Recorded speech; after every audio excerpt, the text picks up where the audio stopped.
Nós temos um único Deus, um único mediador na nossa vida. Não há outro. Ou eu, como diz, me afino com esse Deus, ou eu me coloco na dependência desse Deus, ou eu confio nesse Deus com toda a minha força, com todo o meu entendimento, com todo o meu amor, ou as coisas não irão fluir. Deus, Ele quer que nós venhamos entender que Ele é o único. Diante de um problema, diante de uma adversidade, de uma situação que, humanamente falando, não tem saída, nós buscamos recurso aonde dá, mas em algum momento a mão do homem não vai conseguir agir, não vai conseguir mudar em nada. Aí é onde entra a nossa confiança em Deus. Você já ouviu falar e sempre fala: olha, você deve sim, você deve passar, se tiver que ir a médico, vá a médico, se tiver que usar a medicina, use ela, se tiver que buscar um advogado, as autoridades, que faça isso. Mas você recorreu a tudo isso e não obteve uma resposta, não obteve uma saída.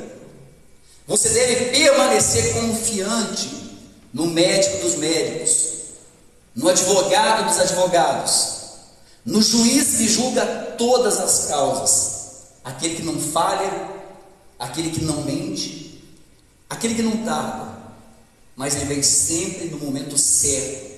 E o momento certo de Deus agir na nossa vida é quando não temos aonde mais nos agarrar, senão a uma fé única, viva e verdadeira.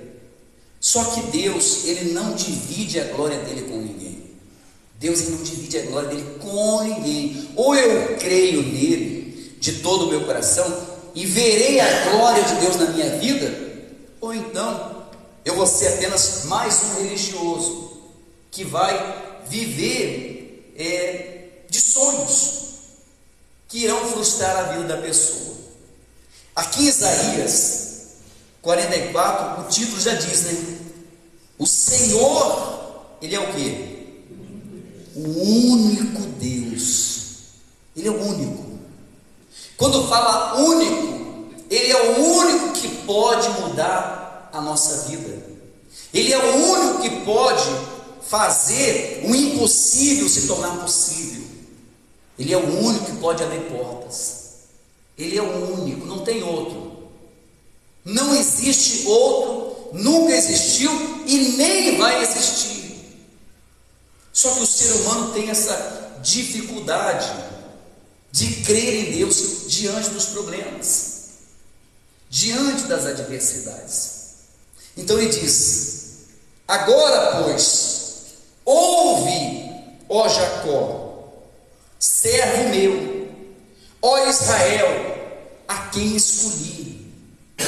Então, sabe o que Deus ele busca em nós?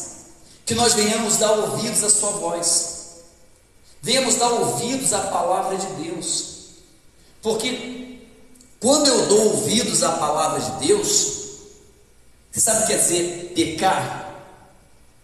Pecar quer dizer errar o alvo. Quando você peca, você errou o alvo. Qual que é o nosso alvo? Não é Jesus? Não é a nossa salvação? Então todas as vezes que nós pecamos, todas as vezes que nós colocamos em nós a incredulidade, a dúvida, nós estamos errando o alvo. Você erra o alvo todas as vezes que você acaba duvidando diante de um problema, diante de uma adversidade. Você acaba deixando de confiar em Deus.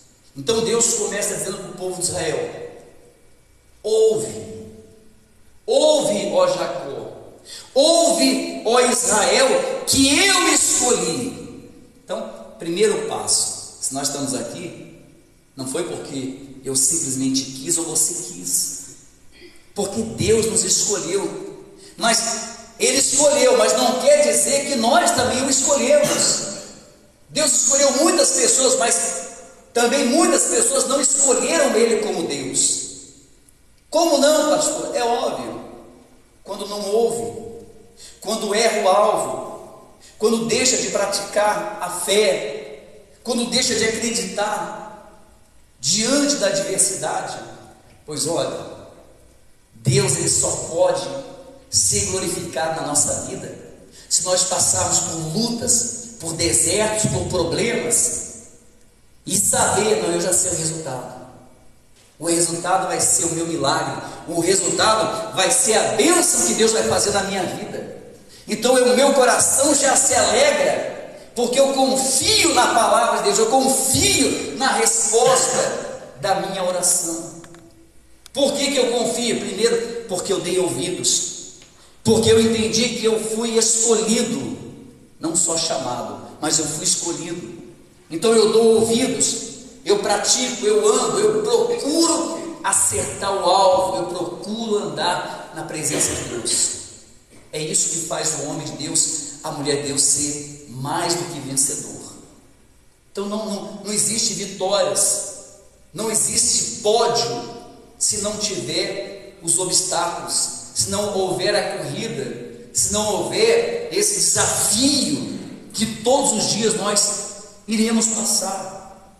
E ele disse: agora pois, ouve, ó Jacó, servo meu, ó Israel, quem escolhi, assim diz o Senhor, que te criou e te formou desde o ventre. Olha para mim, Deus, quem nos formou? Não foi Deus? Deus ele não me conhece desde o ventre da minha mãe? Quem me conhece melhor do que Deus? Quem te conhece melhor do que Deus? Mas o problema é que quando nós nos afastamos de Deus, nós deixamos de confiar nele. Quanto mais distante de Deus você está, mais incrédulo você fica. E não é só o fato de estar na igreja ou não, mas é a comunhão, é o obedecer, o praticar a palavra de Deus.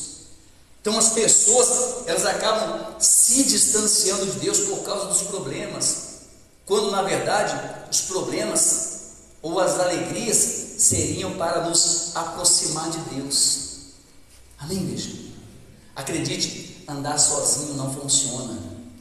Quem anda sozinho não funciona, não dá certo. Você precisa andar com Deus. Então ele disse: assim diz o Senhor que te criou e te formou desde o ventre e que te ajuda. Não temas, ó Jacó, servo meu, ó amado a quem escolhi. Olha o cuidado de Deus. Deus estava falando com um povo que vinha sofrendo, um povo que vinha sendo massacrado. E Deus fala: olha, o sofrimento de vocês, esse sofrimento não é para a morte. Essa luta, se você der ouvidos à minha palavra, eu vou te ajudar. Muitas pessoas falam: se eu pudesse eu te ajudaria. Alguém já falou isso para você? Se eu pudesse eu te ajudaria. Se eu pudesse eu estaria no teu lugar. Mas Deus já fez isso por nós. Deus já colocou alguém no nosso lugar. Deus já colocou alguém que padeceu, sofreu por nós, que chama-se Jesus Cristo. Ele já nos enviou ajuda através do seu Filho amado. Mas eu preciso confiar nesse Deus, eu preciso crer, eu preciso andar nos caminhos desse Deus e aceitar a ajuda desse Deus na minha vida. Entender que só dele pode vir ajuda. Se você passa por um procedimento, seja na medicina, acredite, se Deus não te ajudar, o procedimento não vai bem. Se na tua vida financeira as coisas não funcionarem, pode todo mundo te ajudar, mas se a ajuda não vier de Deus, a ajuda vai ser inválida. Você está entendendo, sim ou não? Então toda a nossa vitória, todas as nossas conquistas, todas as nossas realizações, elas só serão completas quando nós entendemos de onde vem a minha ajuda, De onde vem o meu socorro? O salmista disse: eleva os meus olhos para os montes, de onde me virá o meu socorro? Vem de Deus, a minha ajuda ela vem de Deus. Então Deus estava dizendo para o povo: olha, não tenha medo, não tenha medo desse problema, não tenha medo dessa aflição, não tenha medo dessa tempestade que se levantou, porque eu te escolhi. E ele disse: meu amado, eu te ajudo nessa situação, nesse problema. E ele continua dizendo: porque derramarei água sobre os sedentos e torrentes sobre a terra seca. Derramarei o meu espírito sobre tua posteridade e a minha bênção sobre os teus descendentes. Amém, igreja? Sabe qual que é o sofrimento daquele povo? Era a falta do Espírito de Deus. Sabe qual é o sofrimento do povo hoje ainda? É a falta do Espírito de Deus. As pessoas estão sedentas. Veja que Jesus ele fala com os fariseus, dizendo: vocês são descendentes de Abraão. Nós somos chamados filhos de Abraão. Qual a diferença do descendente? É sanguíneo, geneticamente. E qual a diferença do filho? Pela fé. Nem sempre os meus descendentes, vamos lá, nem sempre um filho, nem sempre um irmão, um parente meu de sangue vai andar na mesma fé que eu, vai crer como eu creio. Então Jesus está dizendo para vocês: de fato vocês são descendentes de Abraão, mas não são filhos de Abraão na fé, porque vocês não praticam, vocês não acreditam em Deus como Abraão acreditava. E nós somos comparados como filho, porque diz: o meu justo viverá pela fé. E quando que eu me torno filho de Deus? Ou quando que eu me torno filho de Abraão pela fé?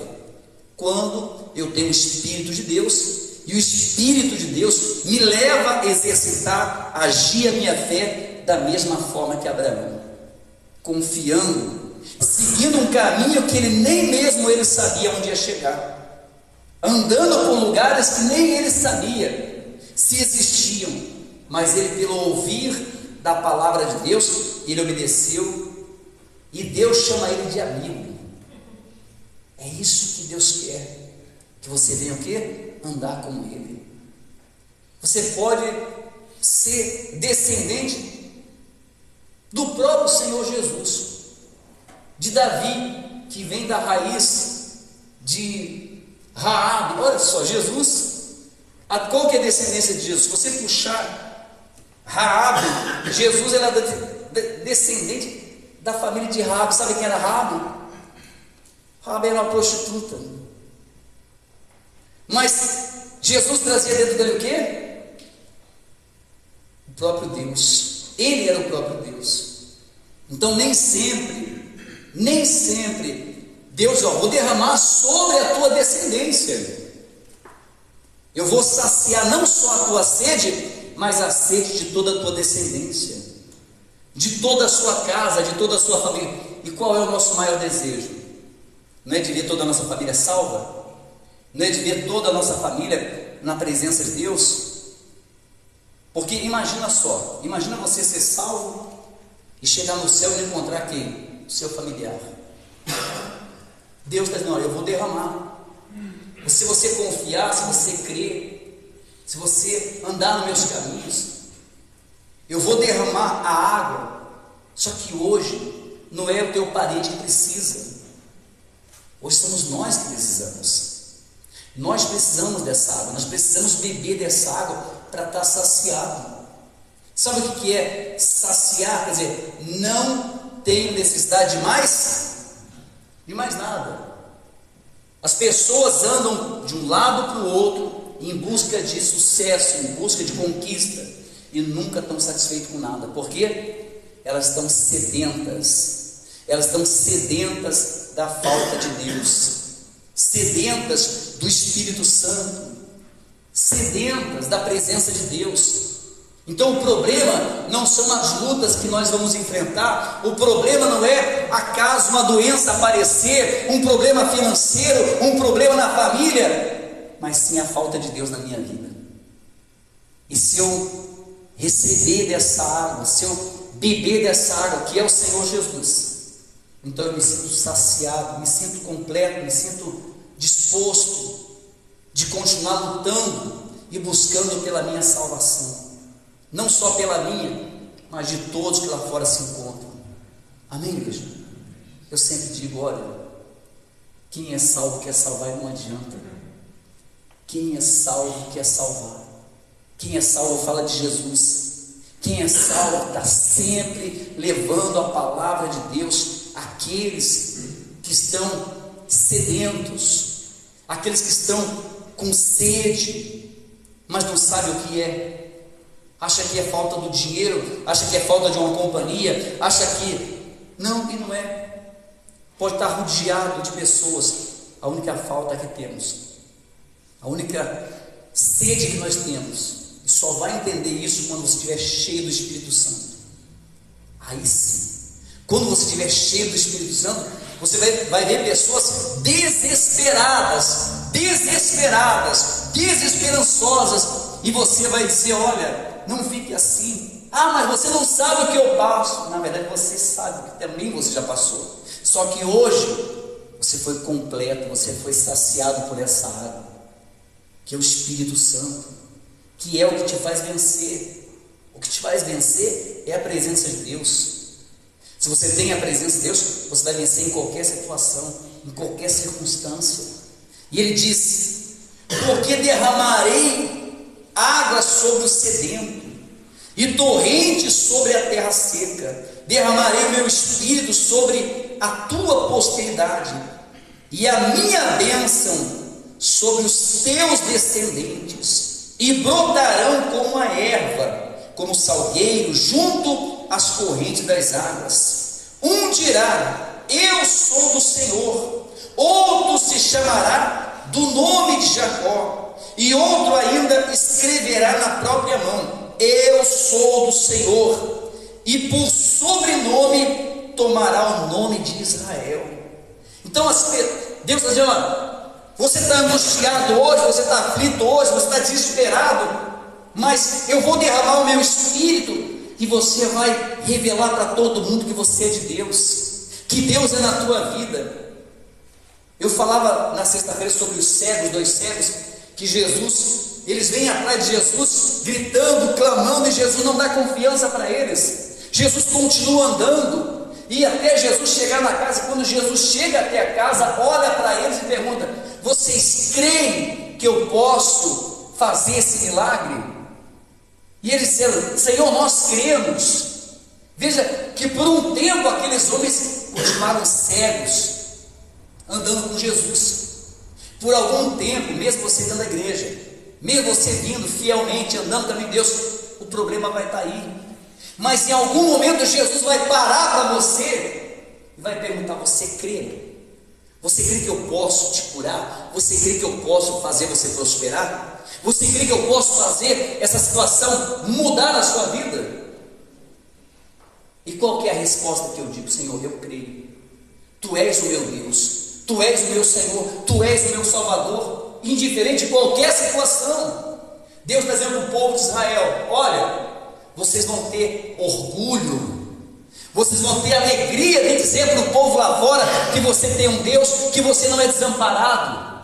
Deus está dizendo, eu vou derramar o meu espírito, que vai acontecer um avivamento. Sabe que é isso que precisa hoje. A igreja de Jesus, ela precisa do quê? De um derramamento, de um avivamento. Vamos ser sinceros, somos acomodados, somos a pior geração cristã que já passou por essa terra.